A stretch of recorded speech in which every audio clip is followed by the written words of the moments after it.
بسم اللہ الرحمن الرحیم۔ شروع کرتا ہوں اللہ تعالیٰ کے نام کے ساتھ جو بڑا مہربان نہایت رحم کرنے والا ہے۔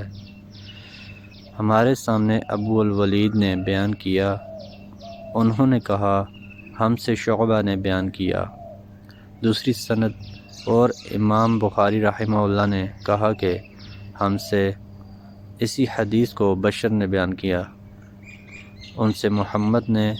ان سے شعبہ نے، انہوں نے سلیمان سے، انہوں نے علقمہ سے، انہوں نے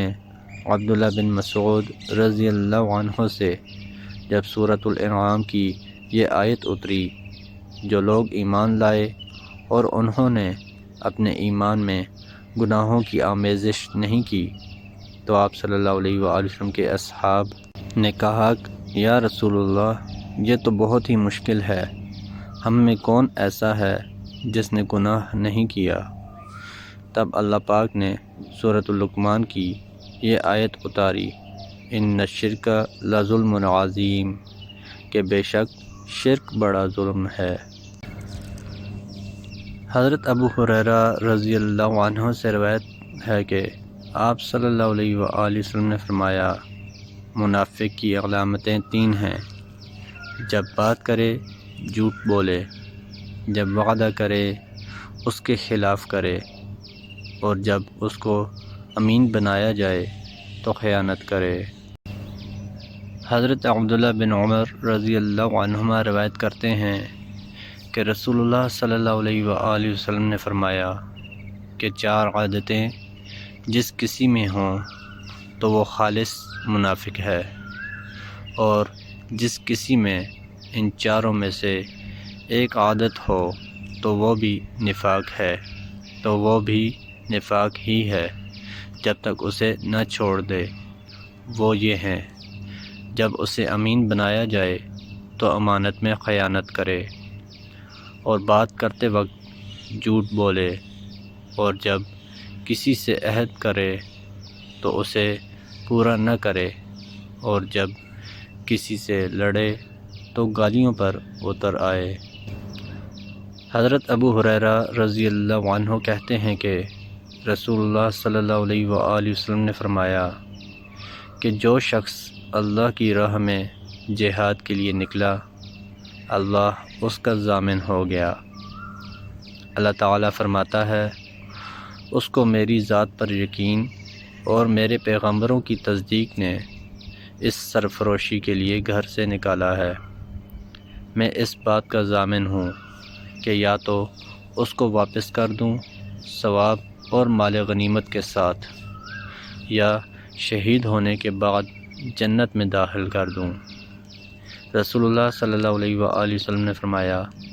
اور اگر میں اپنی امت پر اس کام کو دشوار نہ سمجھتا تو لشکر کا ساتھ نہ چھوڑتا، اور میری خواہش ہے کہ اللہ کی راہ میں مارا جاؤں، پھر زندہ کیا جاؤں، پھر مارا جاؤں، پھر زندہ کیا جاؤں، پھر مارا جاؤں۔ حضرت ابو ہریرہ رضی اللہ عنہ سے روایت ہے کہ نبی کریم صلی اللہ علیہ وآلہ وسلم نے فرمایا، بے شک دین آسان ہے، اور جو شخص دین میں سختی اختیار کرے گا تو دین اس پر غالب آ جائے گا اور اس کی سختی نہ چل سکے گی۔ پس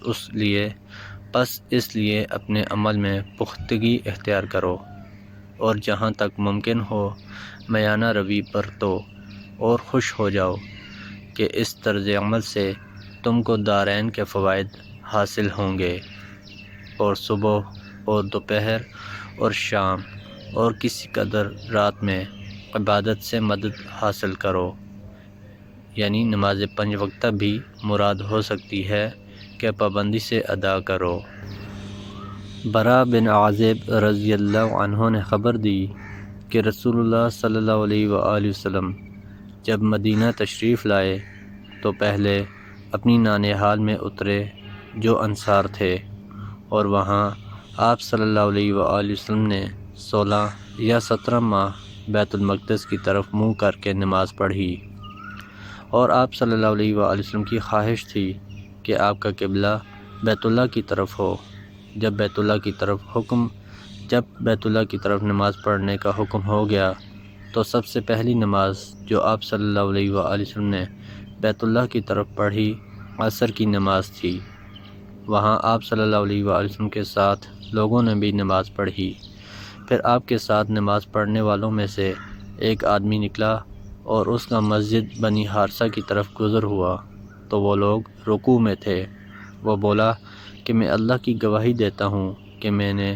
رسول اللہ صلی اللہ علیہ وآلہ وسلم کے ساتھ مکہ کی طرف منہ کر کے نماز پڑھی ہے۔ یہ سن کر وہ لوگ اسی حالت میں بیت اللہ کی طرف گھوم گئے، اور جب رسول اللہ صلی اللہ علیہ وآلہ وسلم بیت المقدس کی طرف منہ کر کے نماز پڑھا کرتے تھے، یہود اور عیسائی خوش ہوتے تھے،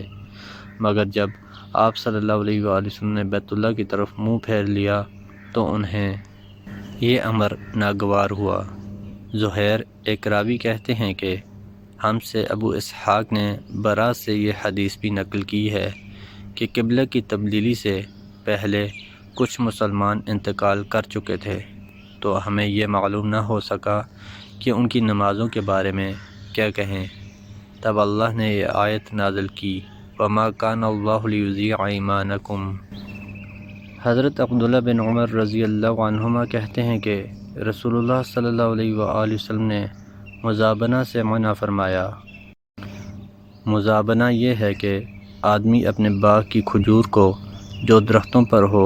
خشک کھجور کے بدلے ناپ کر بیچے، یا انگور کو جو بیل پر ہو کشمش کے بدلے ناپ کر بیچے،